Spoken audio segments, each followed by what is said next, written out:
Hey everyone, thanks for checking in. This is Michel Bron with the Bron Realty Group. So today being our first video of this new year that we're all awaiting with so much anticipation, everyone wants to know what the real estate market will look like in 2021. And to be honest with you, I would love to know what it's going to look like as well.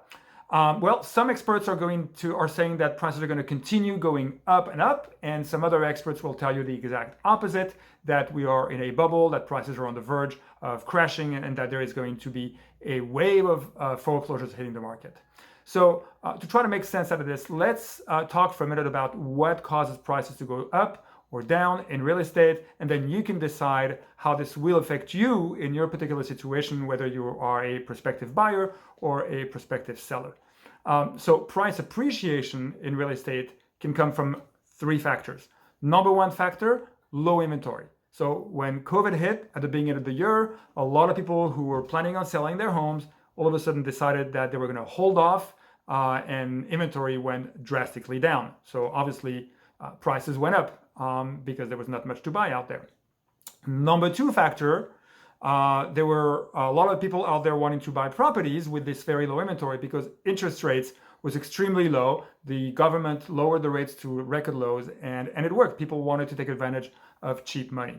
Number three factor for making prices to go up is the price of building material, which is also very influential, of course, in the real estate market for new constructions.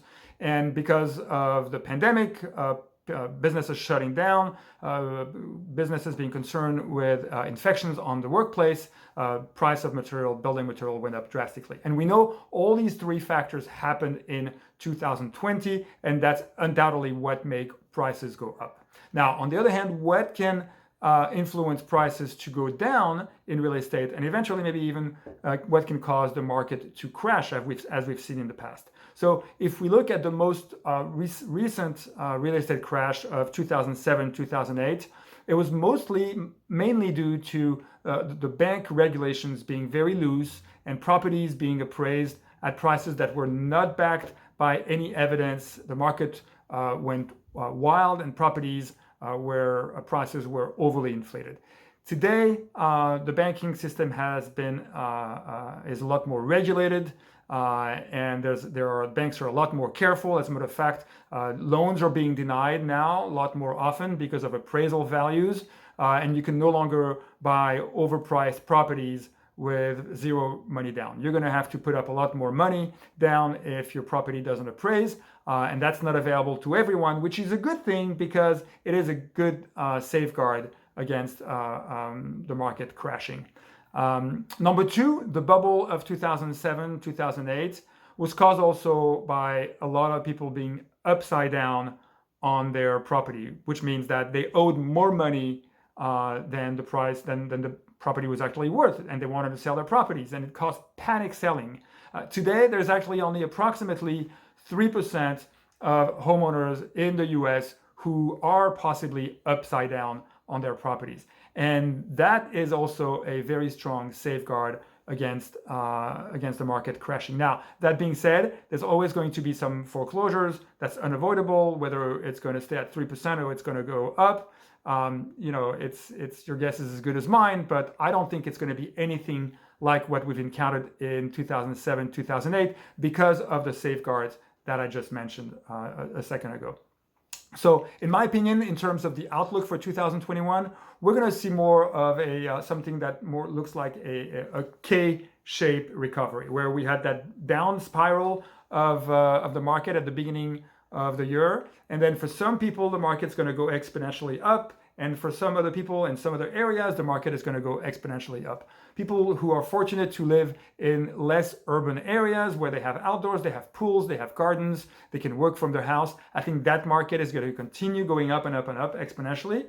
And unfortunately, I think that for the people who work in the retail industry or anything that has to do with being in direct connection, direct rapport with customers, restaurants, etc., anywhere from the low-level salaries to medium to high-level executive salaries, I think anybody who is in that industry, they're going to have a hard time making their payments, and therefore those markets are going to go down. And maybe also in the more urban areas, just like for instance in the very center of LA, the market has started to stagnate a little bit, especially in the condo market.